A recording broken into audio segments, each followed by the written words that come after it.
My name is Kyle Houston. I ride for Phoenix Cycling Club, which is in Belfast, and ride all over Ireland at the moment. So I started riding a bike in and out of school. It was just sort of a way to get fit for rugby actually. My dad, I coaxed him into a bike shop and he bought me a road bike. I just started riding and I loved it, and I thought I was going to be the next Lance Armstrong. I just loved the freedom that I could go anywhere and do anything, and on the next day you could just be out for hours and hours and hours and go and see so much more of the countryside. When you're going 40 miles an hour downhill and you've got the wind in your face and you kind of go into a corner not knowing whether you're going to come out, and there's nothing like that sort of adrenaline taking your life in your own hands. You have to look into yourself every hill, ask you a question like, have you done the miles? Are you good enough? Are you strong enough to get to the top of this? And it makes you dig deep into who you are, you know, and that's what I love. That's what brings me back to it time and time again, you know.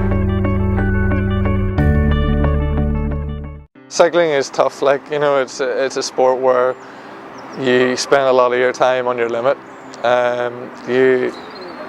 You're always on that line between going too hard and not going hard enough. You hurt on a climb. It doesn't matter what climb it is, you hurt. And it tests your training, it tests your mettle, it tests how light you are, tests everything. There's nowhere else to test it apart from the hills. You know, I remember a couple of weeks ago I was up on a training ride at Torhead and I started the climb and I went, I can't do this. And something inside me just goes like, well, you know, Jesus suffered more than I can imagine, and I need to just suck it up.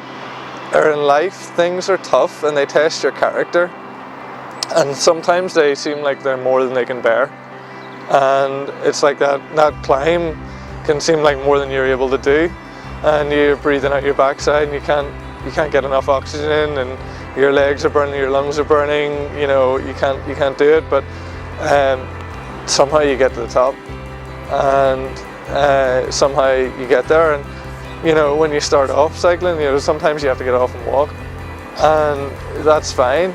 But, you know, you get there. At the end of the day, sometimes the race is only with yourself anyway. But, you know, sometimes we think about everybody else that's around us, and we think about, oh, well, how are they doing, how are they doing? But the reality is, it's between you and God, and it's between how you push yourself and whether you're pushing yourself to be the best. And when you're pushing yourself to be your best, He's pleased. I think recently it's been tough this year.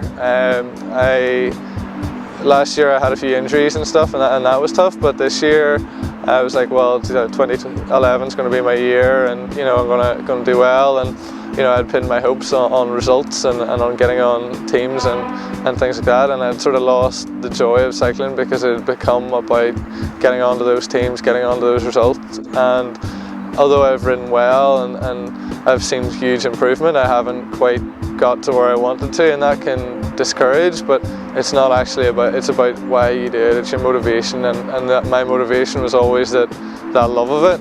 You know, I love the sport, I was hardwired that way, I just love it, and I love the opportunities that it gets to be outside and also to share the gospel with people. I mean, what other chance do you get to spend 4 hours side shoulder to shoulder with somebody and listen to what's going on in their life?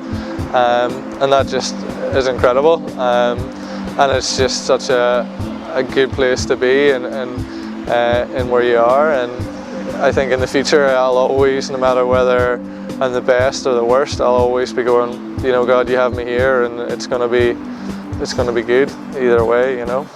I had the chance this year, because I crashed my bike, to replace my bike with another brand, which is equally as good, but I felt God sort of say, no, stay with the brand that you have. The brand is Fuji that I ride with, and although that's like nothing to do with God at all, I used it as an acronym for fully under Jesus instruction. When I ride, I try to write a verse or something that's encouraged me on my handlebar tape and put it on there, and very often that puzzles people because they're like, well, what's that? And it can be a bit daunting as well because it forces you to share your faith.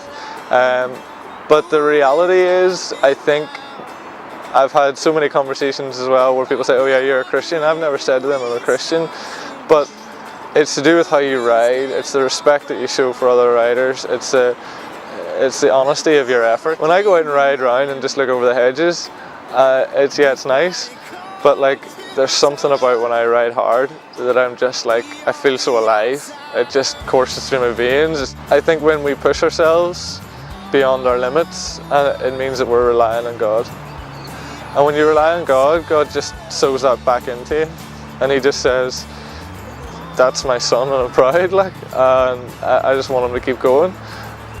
The marketing for Fuji is conquer your mountain, and the one thing that I would say to anybody who questions whether they should be involved in sport, like, sport is not an easy thing to be involved in, no matter what level you're at, no matter what sport you're in. But if it's where God's called you to be, push yourself to be the best you can be in it. Because whether that means playing local league or going to the top, it's tough. And the honesty of your effort will show, but the joy of the Lord will show more. So be who you were called to be.